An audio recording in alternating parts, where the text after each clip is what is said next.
All right, so out of respect for your time, we're going to go ahead and get started with the group we have. So my name is Brian Linshield. I'm a faculty member in Food, Nutrition, Dietetics, and Health and College of Health and Human Sciences across the street from where we are physically here. And I'm co-presenting with my colleague here, Scott Finkeldye, who is also going to help with answering all the questions I'm sure you guys are going to ask that I can't answer, especially, and then show some other options after I show how I can utilize Canvas as a classroom response system, if you will. Is there anything you want to add before I start demoing a little bit, or? No, not particularly. Thank you. Hello, everyone. Okay. Okay, so as far as background on how I came to using Canvas in this way that I'm going to demo here now, I worked very closely with former student body president Jordan Keel on some different projects and things, and she happened to mention one time in our meetings that she had a faculty member that used Canvas to do classroom response, or more commonly, I'd say I use it more to collect some sort of assessment and things. Is what you're going to see is what I'm doing. And so she mentioned that a faculty member did that, and I was using a free app, but it was still another app that students had to go and download. And so I was very interested in, okay, if I can use Canvas to do what I'm doing, I'd be very interested in trying that. And so that's kind of what I've done. And so I'll help try to kind of walk you through what that is. So for my specific course, I have what I call daily assignments. And so you can see the module set here. So for my course, it means that there are some days they have a daily assignment. There's some days they don't. They don't know when they're going to have a daily assignment and things. And so I'm going to have some question. I'm going to have a question. Typically, they're going to ask. It's going to be asked at some period of time, and so they are going to be responsible for that. But they don't know when that is necessarily, because you guys are well aware of Canvas. Hopefully that. The airplanes are published, and the green airplanes, I should say, are the rocket ships, or is there an official name for that, Scott? Rocket ships. Okay, we got the official word that they are rocket ships. The green rocket ships, if they're green, that means they're published or posted, whatever the new terminology is they're using. If they are gray, like what you see here, they are not published, and so they can't see any of these. This is my teacher view that you guys are seeing here that they have. And so I have these, and you can see that a lot of these have 19 dates. Those were last year. And so I reuse these year to year. So this module, keeps getting updated, and I will tweak them before I go into a class. So that way I have them ready. For example, you see this one down here. This is a daily assignment that I had ready to give on Wednesday and decided not to give that day. I've told my students that there will be one tomorrow because I'm expecting that it's going to be needed to help provide that impetus that some of the students need to probably come and engage in learning on the Friday before spring break. And so I typically have these going. So they are just quizzes in Canvas. And so that is... So hold on, I'm looking to see. So Dennis is saying, do I need a mic to hear audio? Not getting any sound, but speakers working. Are others online not hearing what I'm saying? You can hear me? Okay. So hopefully we can work with Dennis a little bit offline. So what these daily assignments are quizzes in Canvas. And so I'll go and click this most recent one that I told you I didn't use. So hopefully you're familiar with quizzes in Canvas. And so if I go in and I click the edit button for the quiz, so some of the things I do is I do require an access code. And so the access code is how I can try to gate who can get into that quiz. And so the access code I put on my slide in the classroom and I'm teaching, and I put up that question. And so I'll say something like, well, we're going to have a daily assignment now. And so please get ready to take it. And I will have on the slide the access code. So you see I had Wacky Wednesday or Wacky Wind. You know what's going to be my access code if I decided to give one yesterday. I decided against doing that, so I didn't utilize that. I will reuse this. I'll retitle the date, you know what I mean, of my daily assignment. I will reuse this same quiz on Friday, and I'll change that access code to something that fits, because obviously Wacky Wednesday taking the Friday daily assignment would be weird. And so I would change that access code so that way it fits that. Then coming down here, you see I have an available date. I'll have to tweak this too. Whenever I feel like there's a chance that I want to give one of these, I'll set it for May 6th, and my class is 10:30 to 11:20. And so I typically set it at this period of time. So I usually go to about 2 minutes afterwards. If I feel like I'm going to give it earlier in the class, sometimes I will shove that window down. The important part of this, though, is that I hit save. I don't hit save and publish. So I would come here and hit save. I guess I should stop. Are there questions on what I've done so far? Sure, yes, go ahead. So on your window there, you have it over 2 minutes, 15 minutes? Okay. That's a good question. Right. So what I do is part of the reason I say I don't publish is I have the Canvas teacher app on my phone. And so before I go down to teach, I pull up that quiz in my Canvas teacher app, and I will actually publish it on my phone while I'm in the class when I am ready for them to take it. And so the window is usually the back side that I'm utilizing. So most of the time I give these, it's towards the end of class for me. And so they are usually finishing it at the end, and they usually will have about 5 minutes, I guess I would say. It would depend on the question and things where they have to do it, and that's about the time that I allow them to do so. So the second question is I cross list. Okay. And so how would you handle that if you got 3 sections and as soon as you publish the other 2 are to see? You can create versions of that assignment and make them section specific and time each one for each of those cross-listed sections, and then using Brian's model at the time of class, actually just click the publish button as your option. And so I guess I can leave my mic on. So I don't usually use if you go into the Canvas app, and so a Canvas teacher app, I guess it should be clear, that I have on my phone. And I apologize, I don't have like a screen here that I can show you exactly what I see on my phone up on the screen. But it pulls up something that looks like the quiz screen that you see. And so you'll click whatever that quiz is that you're interested in publishing. And then you'll, at the top right-hand side of it, there'll be a pencil. That's the edit button that gets you into the same sort of edit screen you see on the computer.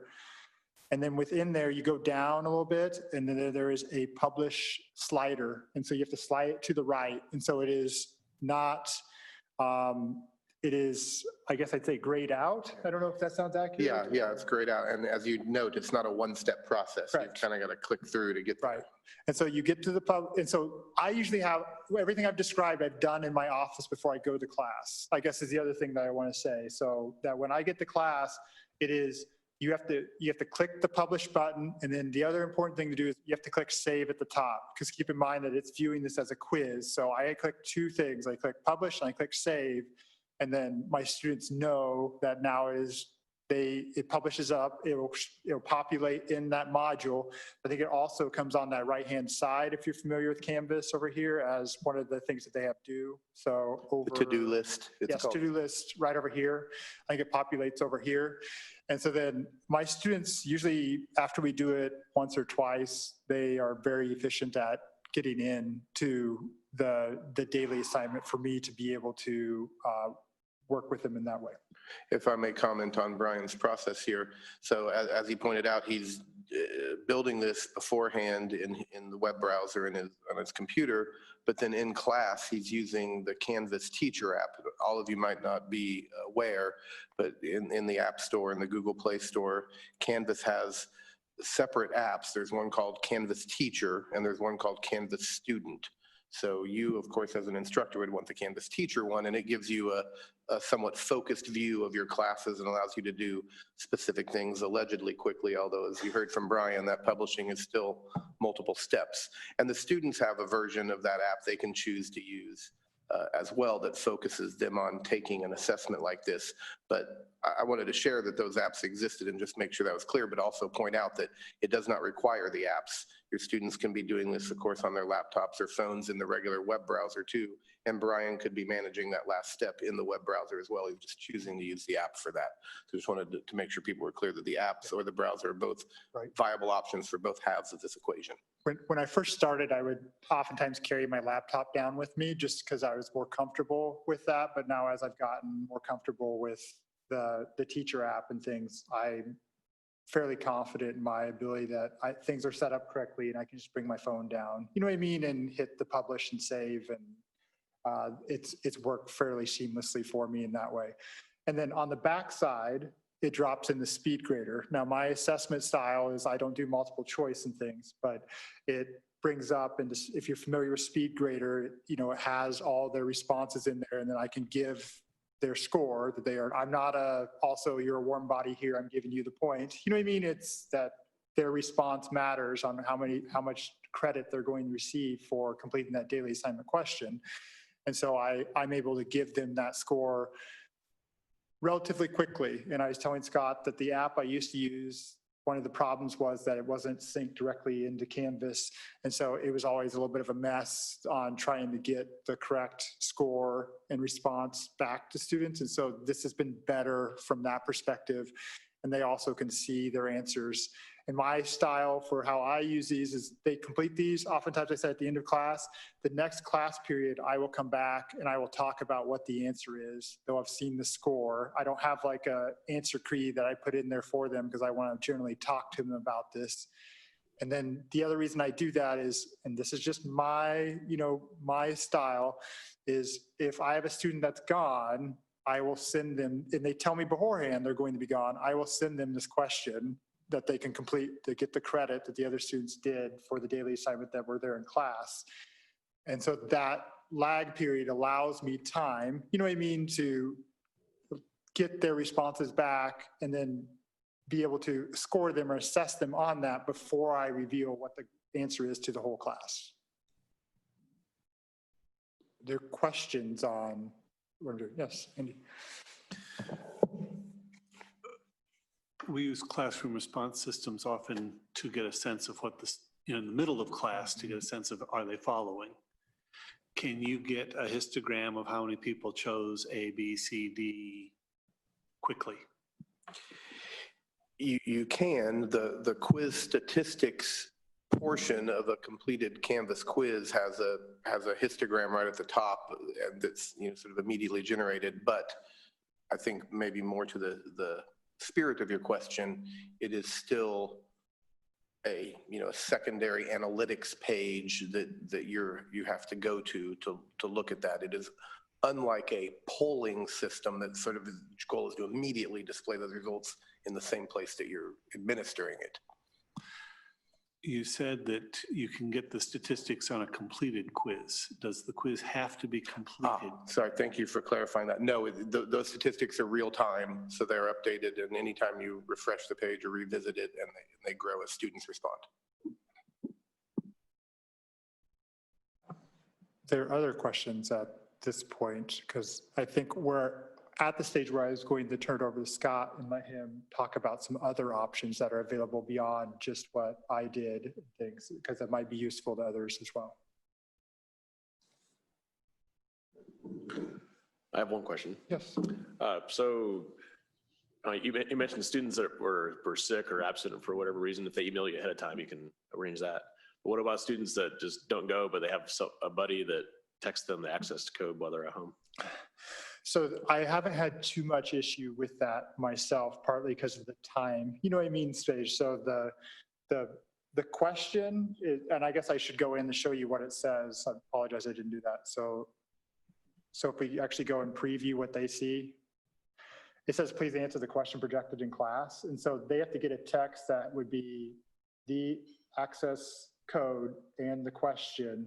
And I generally feel like the time I'm restricting is restricted enough that's hard for them to do that. You know what I mean? I guess in things in the time that's available, because they're usually, if they're doing that, it's probably going to put them at risk of not getting their, responses done in time. But there's definitely some things that could be done to help restrict that more. Like I was talking to Scott, I don't usually unpublish the quiz, but I believe I could just go back into the quiz and unpublish it and, even tighten that window more, on saying I'm looking at my class and I know they're done. I'm shutting it, you know what I mean? Because they should need more time than this to be able to restrict it in that way. Excuse me, you're probably set up the due date different. Correct. Time different, close time, and actually they've been exposed for the rest of the semester to study. So they can't submit for a grade after the. There's also a time limit. You can put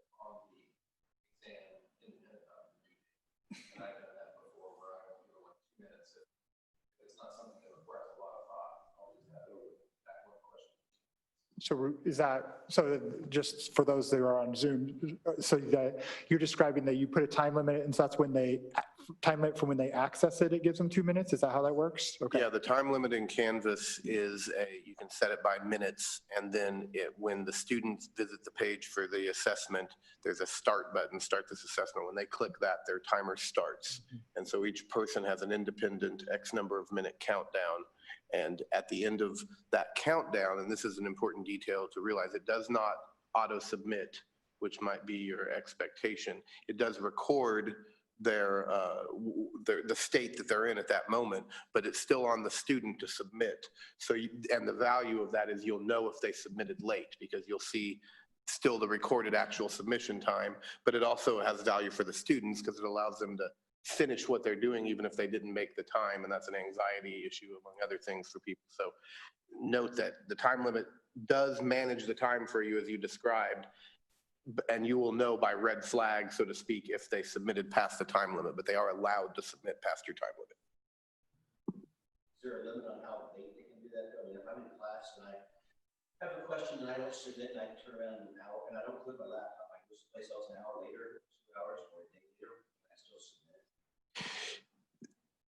That's where the due date can come into play too. You'll still want to set a due date that is reasonable, that'll shut that down regardless. But the sort of the short answer to your question is yes. If you have an assessment, say that's open for the whole semester for whatever reason, but you give everyone 5 minutes to take it. If I started it as a student on December 1st, and I haven't submitted it at December 30th, it would still show in your reports as an instructor as open, that student has started it but never submitted. And their timer would say, we've seen this, some instructors report this, why does my student's timer say they've had the exam open for 27 days, 14 hours, and 3 minutes?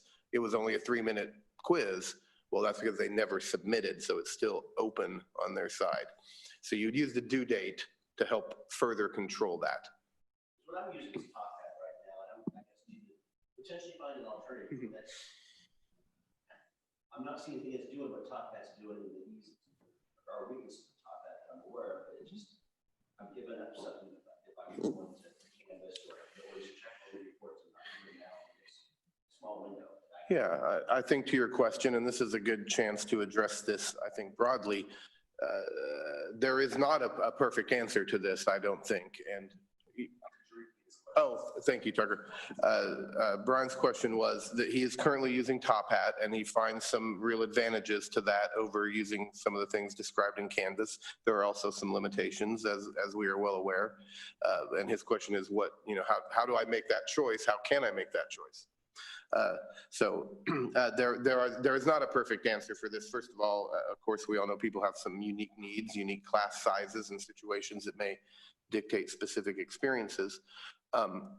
Just using a quiz like Brian described is definitely not an option that fits everybody.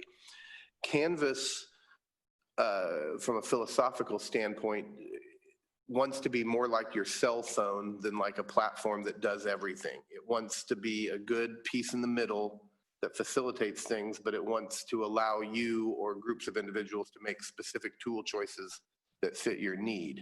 So I do think that ultimately K-State, the royal we, all of us engaged in this and people helping us plan this, do need to make some decisions about what are the best common answers for K-State. That could include Top Hat or could not include Top Hat and iClicker and any number of other solutions. So again, to sort of get back to the question, I think that we're going to have a spectrum of choices for people to consider. And if part of the reason we're talking about this today is because students have expressed and faculty members and programs have expressed that they want to more strategically manage the costs that we pass on to our students or that we pick up as a department. And I think that is where we have to have a broader conversation. The technical, do I press this button or do I use this quiz type or that quiz type, is, I would argue, the easier problem to solve. Strategically, what is the best choice for K-State to be able to have these kinds of interactions and meet the needs of our teaching goals, but also meet the needs of our students and the expectations of our students, is something that one narrow slice of the university, some IT people, some instructional designers, the Teaching and Learning Center, or a group of individual faculty probably can't come to a consensus conclusion that meets everyone's needs. So one of the things that we're going to do, the Teaching and Learning Center is going to do, that we're all going to do through our venues is understand these options and hopefully document them and present them and share them in ways like this so that people can evaluate and adopt the best options for their classes. IT and the folks leading Canvas, we have not done a good enough job of providing resources that would allow you to make those kinds of decisions. And that's a specific goal that the Teaching and Learning Center and IT's academic support have for this year, is to create some resources that would allow an instructor to say, I have this need, classroom response, and I want to think about it this way. I want to do it in Canvas, or I'm willing to find an app that does it because I don't want to use Canvas, or I need it to protect against the timing ideas and the people sharing them in and out, have sort of a multi-factor authentication process. There's no perfect mousetrap, by the way. We all know that too, of years of working with students. No matter what you design, they'll engineer a way around it. The next generation is always slightly better at engineering past our little areas than we are. So again, this isn't a nice, tidy answer, but I think we're going to have to find good use cases, share them, let people pick from the sort of menu of best options, and then tailor things for certain folks that have some unique needs. And that's not a super helpful answer in a session like today, but I think Brian's example, and I'll show a few more examples that kind of work those edges a little bit, using tools that we already have to do low stakes assessments for your students is a broadly applicable strategy for a lot of disciplines and a lot of delivery styles. Finding the right tool to make it easy, convenient for people, I think is the part that we need to work on and figure out how that can work for everybody or the broadest amount of people. If you're going to address these tools, then you can answer my question in the, I have to push it. No, I guess it's fine. Green is good. Green is good. So if you're going to address these in what you were going to show, that's fine. But my concern is I've been using Top Hat for a long time. In the environment I've been using it, it's very much worth the students' expense, and I have found other ways to cut their textbook costs. So I'm doing it relatively guilt-free, but there are things it can do that I don't think I've found a convenient way of doing it with Canvas. So I just ask some high points and see if I'm missing something. Sure. I can do a muddiest point question, and if I'm brave, open it up to the class and let them just type in responses and project them on the screen in real time, and then pick and choose common themes to start a discussion. Can I do that with Canvas conveniently? No. Can I go in and conveniently do chemical symbols or math within, because again, I try to use it beyond the assessment side, and I appreciate your example very much. Can I go in and do chemical symbols and math and those sorts of things conveniently? To a degree, there is a symbol and chemical and equation builder in there that's fairly straightforward, but it doesn't necessarily cover all cases. One of the tools, being in engineering, I really like is I can do a hotspot. I can put a graph up and say, where's the point? But instead of making them get a ruler out and try to find it off their phone, and that they can just point to it and assess that way. Is there a way of doing that with Canvas? Side comment, I feel like I'm in a congressional hearing here. I'm sorry. So, Senator, I got this. No, not by your line of questioning, but like the format here. Yeah. No, Canvas does not have that currently, although this may be a good time to interject that. Yeah, that's right. No, I'll let him explain. There is Canvas is 90% done with what they call the new quizzes tool, and K-State has not adopted it yet because it doesn't have full feature parity with what we're using today, but it is very close. And hotspot questions they've greatly expanded the question set in the future and made it way easier to create and to publish the questions, much less clicks, etc. So side note, some of these things are addressed by the new Canvas quiz tool, which I expect K-State to be using in 2021, but not by the end of 2020. So things will get a little better in this specific conversation, but we don't have that tool today. And my last one, so others get a chance and so the congressional hearing can end. I've not been in an environment to take advantage of it, but they have gone to a system where your slides can be, again, I can project my slides out of Canvas. I do that all the time. But if I want to roam the room or if I want to edit on that. Yeah, annotate over those slides. Annotate and that sort of thing, is that capability in Canvas? It does have that capability, but it is not near as easy to deal with as it is. And if I may, since that was your last question for that line, just to make sure not all of our audience may be familiar with Top Hat, and I always like to preface this as I'm no Top Hat advocate. It is a tool that other instructors have been using around campus, and we started, IT and K-State started supporting because it was already in use. Top Hat's primary goal, and not an advertisement for them either, but to help frame this conversation, is to be an open education resource. And that's one of the reasons why some of the people really liked it, is it allows you to publish a lot of content and do a lot of things that allows you to eliminate packets and textbook costs, et cetera.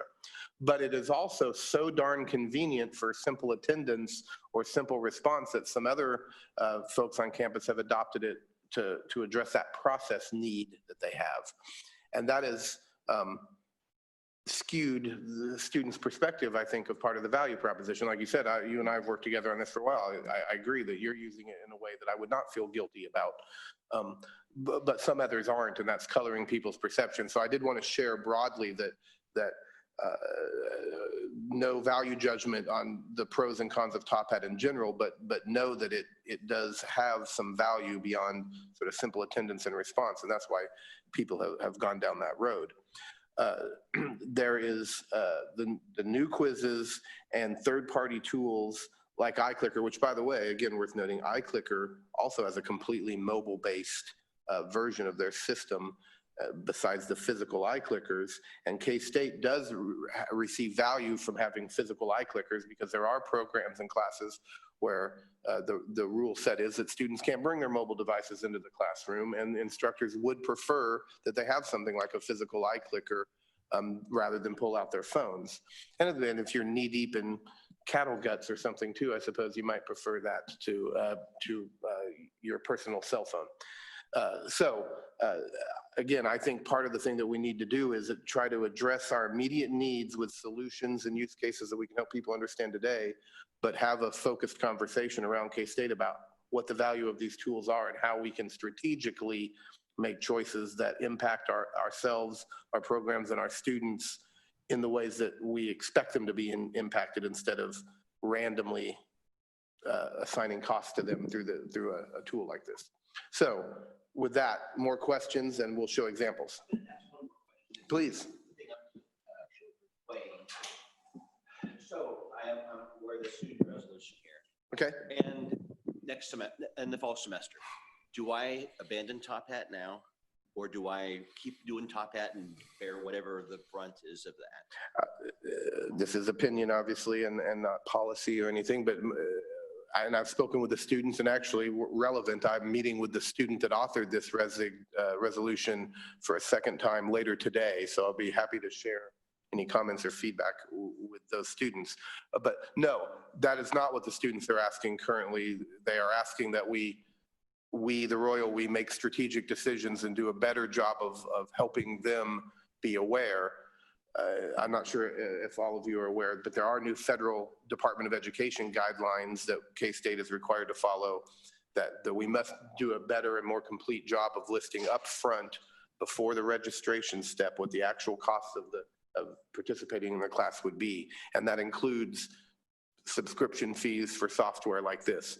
So K-State's already working to understand how they can properly gather and display that information, but no one will know that unless we're more strategically making those decisions about what we're choosing as a course, a program, or a college. So something from a governance standpoint has to exist that allows us, in the similar way that we report our textbooks up, what these things will be. And again, we can't do that if it's random choices by random people across campus. There has to be some strategy, some planning around that.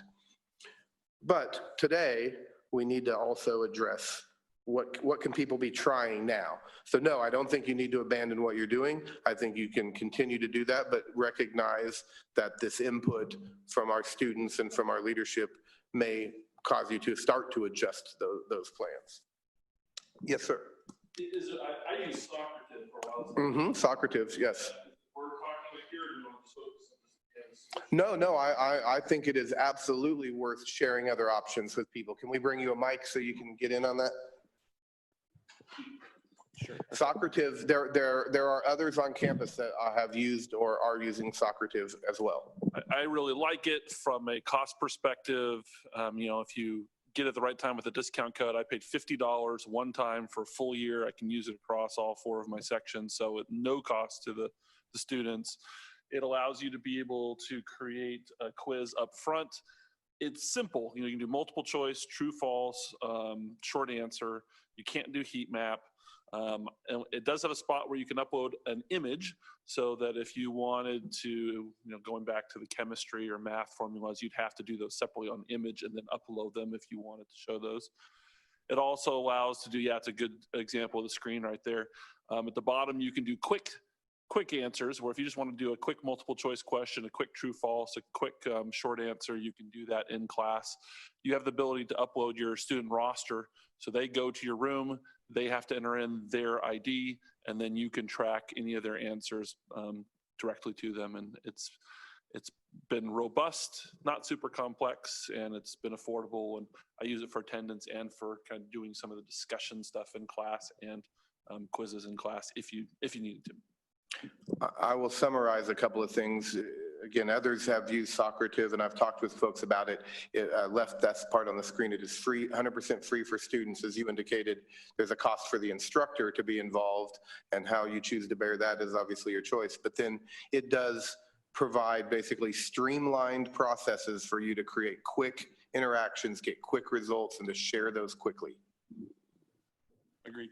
Would you, may I ask, I guess, publicly, if someone wanted to contact you to talk about that, would you be willing to speak your contact information into the recording? Yeah, for sure. Brandon Savage, BW Savage, KSU. Right, now, this may be a good chance, thank you, Brandon. This may be a good chance to share this point as well.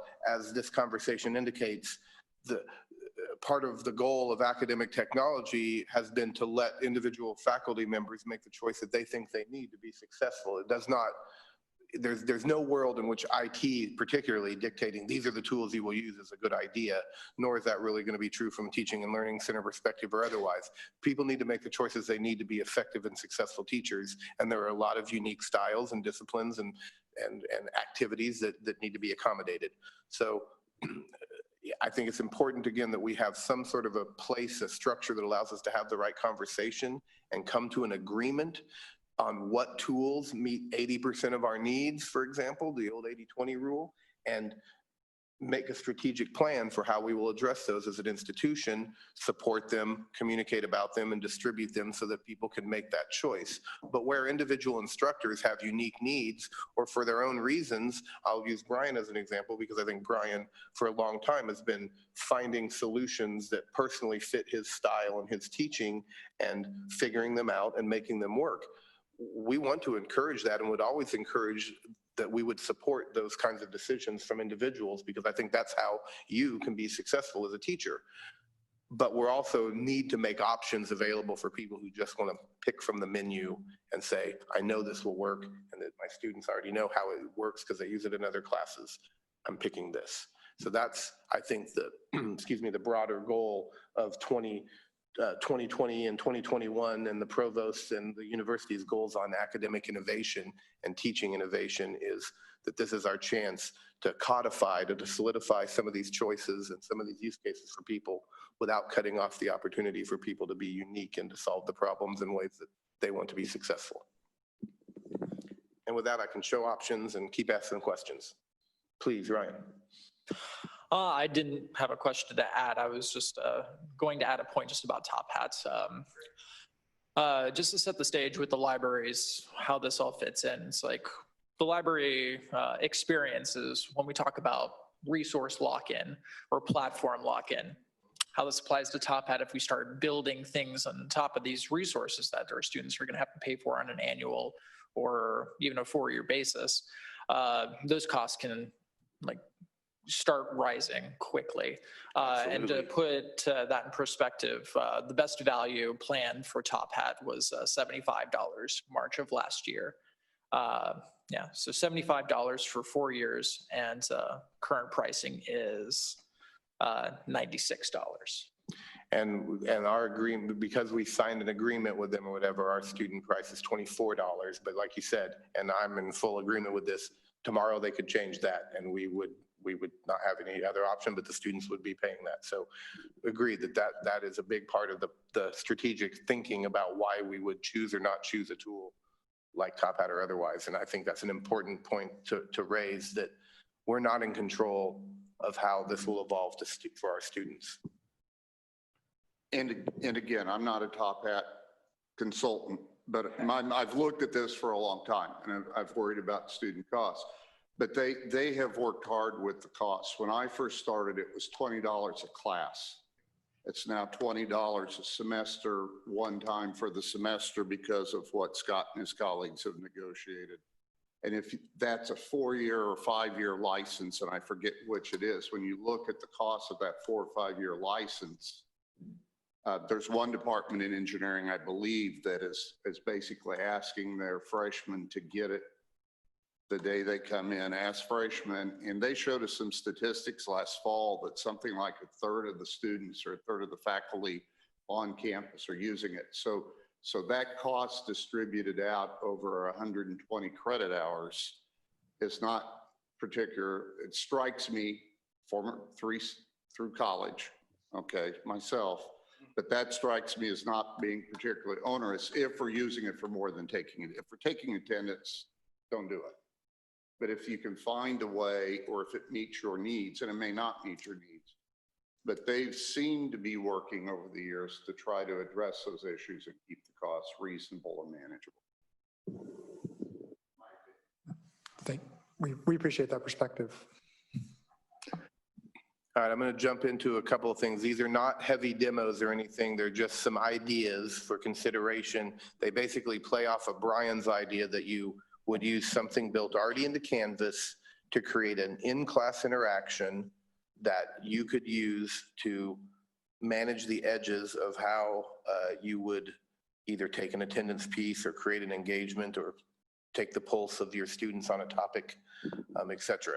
Again, there are 1,000 tools that do this. I appreciate Brandon bringing up Socrative, because I think it's a good example of something that can be completely free to students, but has a lot of robust power for the instructor if that's the choice they want to take. But if you don't necessarily need all of that, again, I'll just highlight a few ideas. First of all, it may not be well known, but there is a tool called Collaborations inside of Canvas, and it only lets you collaborate in 2 ways. So it's not exactly, the S is not that strong on the collaborations. But if you're already at Google Docs, or you and your students are already in the Google ecosystem, the Google Docs collaboration allows you as the instructor to create an online Google Doc that's immediately shared with the roster in that section or class, and you can use all the full power within the Google Docs environment to collaborate, share, and work. And what this piece in Canvas does is simply let you and your students sign into your Google accounts and share documents or spaces inside the Google ecosystem. So if you're already doing that, then that might be a very reasonable path for you to start creating an online interaction with your students. And the way that you could use it in a similar way that Brian might do it is you could create one and make it available and have the requirement that each student contributes something to that document. Because they're signed in with Google, it says, Scott Finkeldy added this comment, and then you simply review it later to see who made those contributions. Or I was thinking about your muddiest point, but not that it replaces everything. Yeah, exactly. But something like that might be. Yep, exactly. And the Office 365 version of this collaboration is even a little less fancy than the Google Docs. All it really does is let you, as the instructor, find a document that you've already put into OneDrive and make it available in Canvas. So if you're already in the OneDrive ecosystem and you've got a lot of your class material in there, this just makes it easier for you to call up that document and publish it for your students to interact with. So one very sort of simple and plain idea there. Sorry, get back to the assignments real quick. I somehow lost it. There it is. Oh no, sorry, I put those in modules. Also maybe not very well known, but one of the quiz types in Canvas is surveys. There are graded and ungraded surveys. And that is potentially a way that you can consider building out something like Brian did, the ungraded survey having the advantage of there is no right answer to the question. I was just going to add, I do use these to collect feedback on maybe what they're confused about, or like before I do an exam review, what things are you having problems with? I do use the ungraded survey. It does not look great on the backside. And so you're gonna download like a CSV file. You know what I mean, is what it looks like. And so I want to be upfront about what. Yeah, the disadvantage of using the survey quiz type in Canvas is, as Brian indicated, unlike a 4-credit quiz, it doesn't have all kinds of great graphs being generated and analytics about it. It just gives you the results like a survey would in a CSV file. So you have to manually review that information. Yes, sir. You want to do this or not, but could you collect data as an ungraded survey after you've got the data and switch it to graded and have it grade? Can you do stuff like that? You actually can. Brian's question was, could you start it out as an ungraded survey and then switch it to a graded survey? There are a lot of caveats to that, but you actually can do that in Canvas. I don't know that I'd recommend it exactly, but we could talk through that, but it's kind of dicey. There's a graded survey too. And there is a graded survey. Yeah. So I'm leaning away from the mic. Sorry, there is a graded survey. So if you want to still score it, but collect it in a less, not couch it as an assessment, but as a survey, they do allow for that. Thank you for pointing that out. Again, keeping it real simple, a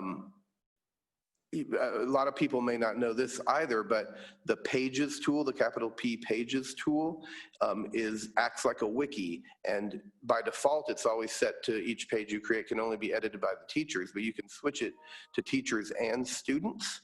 And then you could have students contribute to that document. And by using the page history, the version history, I can see by name who contributed what and when. So again, I'd have to manually review that, but that could be a way to both create an engagement and allow me to understand who's actually participating and leverage that.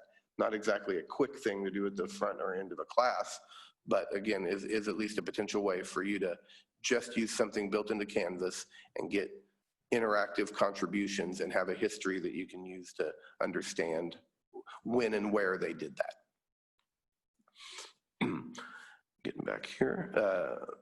Similarly, there's nothing fancy about this, but you could just use a discussion board, right? The discussion boards in Canvas know when people posted, what their contributions look like. So you could say, hey, you need to contribute to this in a certain time frame. And if you fall outside of that time frame, I'm gonna not count that. That's easier to share with students that didn't attend class if you're wanting to use that more as attendance piece. But again, if you're looking to just create a low stakes engagement, those can work.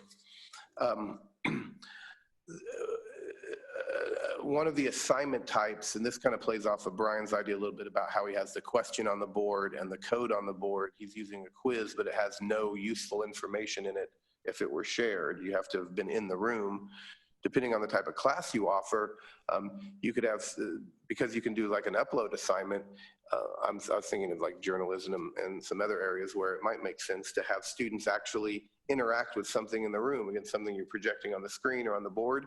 And then to prove that, they have to actually upload something that shows that they interacted with it. What if you're in a class, for example, where you're already working with library resources and you're around today's paper or something, you can say, look here, I'm clearly in this space with today's paper, sort of a ransom note style. Right. And here I am proving that I was really here. I maybe didn't set this up very well.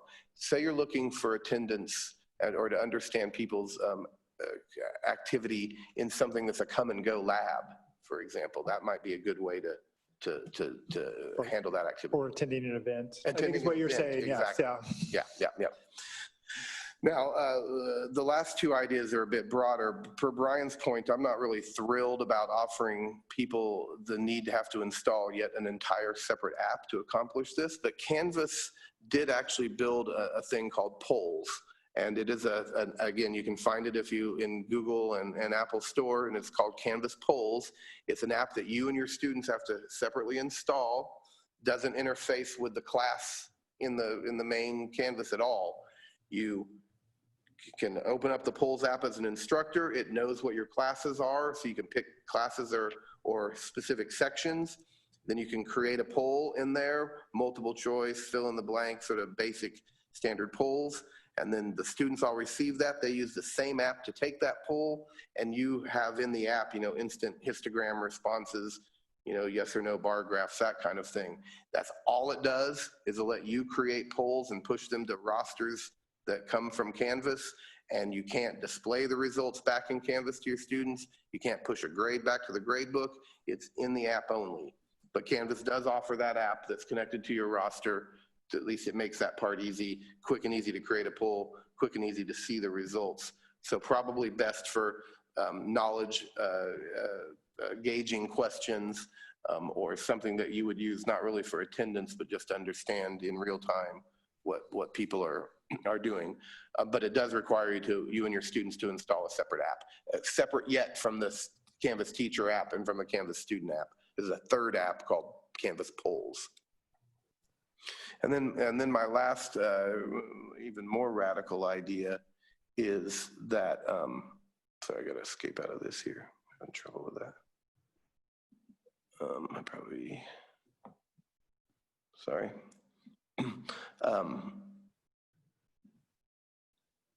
The last idea is, again, kind of getting at Brian's point. Maybe you generate a QR code that you make available in the class that students have to physically scan. And this kind of gets at the question about, well, could they not quickly share that back out with their students? So if I'm using my phone to take a picture of a QR code and send it to a friend that's not in class, and then they receive it on their phone, but they also have to use their phone to scan the QR code to actually get the assignment, to take the assignment, it's kind of to Brian's point, there's not enough time for me as the person in class to get that distributed and for the person to actually coordinate all that and take it. If I put, to your point, put some sort of a time limit on the amount of time that I'm willing to do that. So this is maybe a hoop too far to jump through. But again, if you wanted to, I consider this the multi-factor authentication idea, right? If Duo for us is both something your password, and something you have, the request on your phone to approve that second factor, that's kind of what this QR code could act like. Is the thing they know is that they're there in the class, and the thing that they have is that they have to physically scan this QR code. And this QR code that I've generated here is a link to the assignment. The assignment is then, like Brian, I sort of publish it in a timely fashion related to this QR code.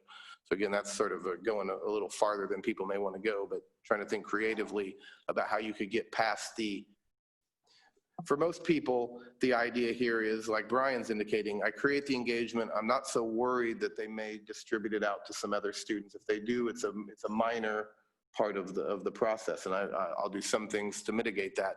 But if you spend too much time over designing it to eliminate that, you're not going to accomplish the real goals that you want to accomplish, which is probably actually engaging your students in a meaningful way. So I would caution you to not to try to engineer it to solve the specific problem of, I don't want this to be shareable with students outside my class. Make it difficult enough, like Brian has it. It doesn't happen very often, but don't try to go that far, because then you'll just hamstring your other goals by making it complicated for you to administer and set up, for example. Questions, comments, other ideas that are better than my ideas?